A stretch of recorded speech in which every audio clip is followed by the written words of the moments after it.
Hello and welcome back to the final structured piece of our day. For those of you who've been with us all afternoon, you have heard 3 fantastic presentations.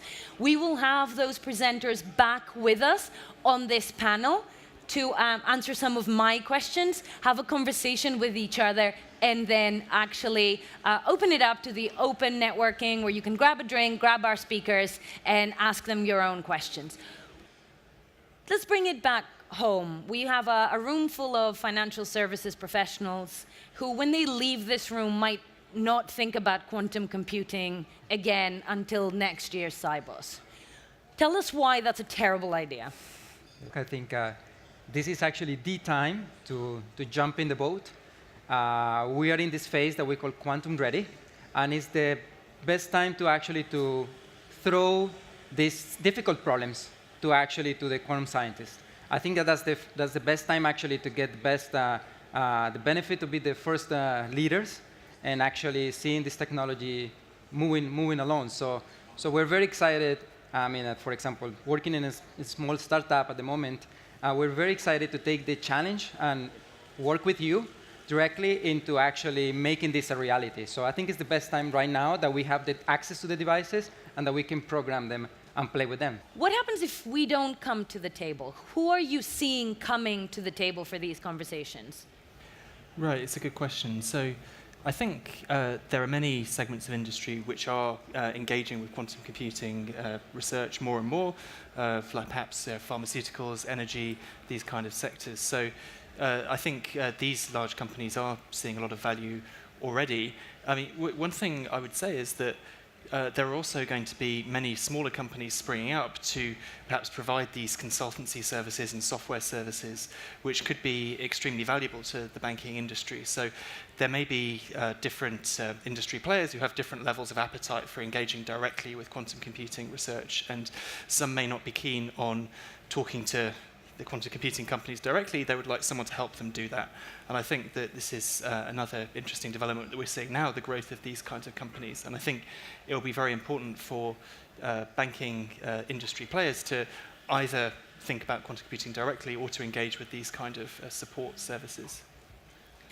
If the hardware piece will be solved by researchers and tech giants working on this hand in hand, then the applications that you threw open for us today is where the value is generated. And one of the themes that we have seen in our industry as technologies emerge and come to the fore is that we are quick to understand that something is game-changing and valuable. But the reality is that unless we can figure out how to make it value-generating for the business, the commitment is not there.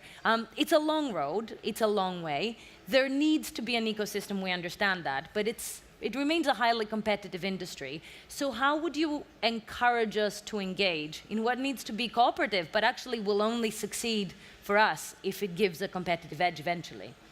I think it's also like, it is an investment to figure out exactly how quantum algorithms can work for you, and it could be a very valuable investment, but it might not be for everyone to invest, but if your organization does anyway dedicate resources to research and development, I guess you could consider engaging with the academic community. I think, like, for example, hire a grad student who's maybe going to be a future trained employee of your company. This also gives you a bridge to some group that is working on the science of quantum computing. I think this is a good way to kind of dip your foot in the water. It's a pretty hefty investment for optimization. Also, optimization has been going on in the industry for so long that it's almost unexciting. But then when you're talking at the scale you're talking about, it's a whole different order of magnitude.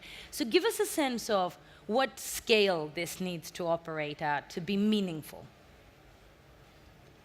So I think one of the challenges that we faced, and that's actually, we're starting to recognize some of these domains internally, is actually finding applications with just with a few number of variables. For example, if you're thinking of portfolio optimization, we're talking of a universe of assets that you can maybe reduce that to 500 or so. So that's already a complex enough problem that is small in size, but actually the search space is huge, that if you actually try to search all the possible combinations, it would take you the age of the universe. Of course, that means we have ways to actually to go around this, and in the classical, with classical computers, but I think identifying these small but intractable problems is what we are going after. So I think that's going to be what is going to unlock this first phase of showing that we can do with these devices anything that is not, that we cannot do with our current supercomputing centers. So this identification is something that I've been doing, for example, studying optimization problems for the last 10 years. That's when I was doing my PhD. And now I switched to machine learning, where I see a lot of potential as well. So identifying these niches of application areas is actually is what keeps me certainly up at night. Like, actually, I really want to identify this key application and actually turn that into something valuable for the customer. If quantum allows us to do what we can do anyway better, so we can allow for no double spending on the blockchain, we can allow for a certain degree of optimization, we can do okay with complexity. We're constrained by both human intellect and our current technology. What is the promise? Is it doing all of that a little bit better? Because the price tag and effort and involvement that it requires from the industry is staggering. So we are having difficulty wrapping our head around what the grail is at the end of the journey. Yeah, I think with this quantum money, I mean, this is very speculative, and I do not encourage anyone to go and think that this is a near future thing and you have to change everything you're doing now, because this is really a really far future kind of thing.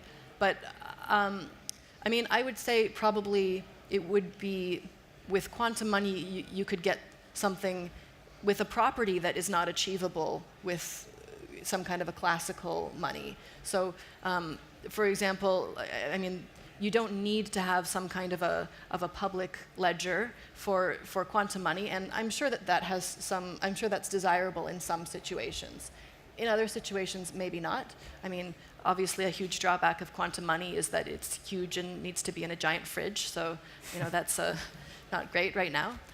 But I think it's just, there's sort of a new tool that we can consider using, and maybe we can combine it with existing tools to get something even better, to get something that would have some of the advantages of blockchain and maybe some new advantages as well. There has been an acceleration in recent times. So can you talk to us about what changed and also how that change is going to keep this top of mind for all of us? Okay, so I would say for me, there really was a noticeable shift a few years ago, perhaps. It's hard to pinpoint precisely, but and I think for me, one of the key drivers of this change was actually experimental developments in the technology itself. So there was a long time period, in fact, even after I started my PhD, for some years this was true, where many people just did not believe we could build a quantum computer, like a large-scale one or even a medium-scale one. It was just too hard. And people worked very hard on various experimental technologies, and then suddenly they were able to demonstrate some very exciting things and really start scaling up. And then various major industrial players like the IBMs and the Microsofts of this world became very interested in this. And then this happened kind of in tandem with some nice theoretical developments as well, the demonstration of new quantum algorithms for solving problems in quantum simulation, calculations of things that these algorithms can do that hadn't been worked out before, that really pointed to some really practical uses for these machines. So I would say it's a combination of these two things kind of happening at once.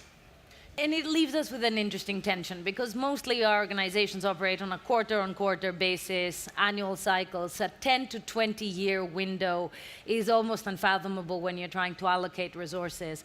At the same time, it has been a very clear invitation from all of you. This is the next thing, and we need to be a part of it because it's next, and we will see what happens along the way. As a parting thought from all of you, Alejandro, to build on what you said, it's a 10 to 20-year journey. If we join now, we don't have to wait 10 to 20 years to see some results and some value. Is there any danger in the participation of industry introducing short-termism that will hurt the pace of development, of essentially building the knowledge in this space? Well, I think, I mean, the more aggressive you come, the better, I think, for propelling and to pushing these efforts. There are several tiers of participation that you can get engaged with us, for example, and you can just have kind of like a dedicated time, let's say, from our researchers to work directly with you, or you can just kind of like throw problems out there for quantum scientists, crazy quantum scientists that want to think how to solve this in a different way. So even just actually releasing some of these interesting problems that you have actually is already of value to the community. So I think there are many ways, and without actually thinking of that are going to actually cost too much to make a really expensive decision. But I think it's a time. Yeah. Lowering cost of participation, we like. Yeah. Ashley, parting thoughts? Final thoughts? Yeah. Well, I think I can only repeat what I said before, that it is a very exciting time for quantum computing. I think it is the perfect time to get involved. I think one other thing I might like to pick up on that Stacey said as well is about the cybersecurity aspect, which I think for this audience is something that is very important, and perhaps you'll talk about more later in the week. But a simple calculation that I've seen presented in talks before is that if you think it will take 10 years to roll out a new security system, and you think it will take 10 years or less to have a large-scale quantum computer, then you should be thinking about this now already. And I agree that this is a very near-term thing that all of us can start considering now, and perhaps it can lead on to thinking about other quantum advantages that we might have later.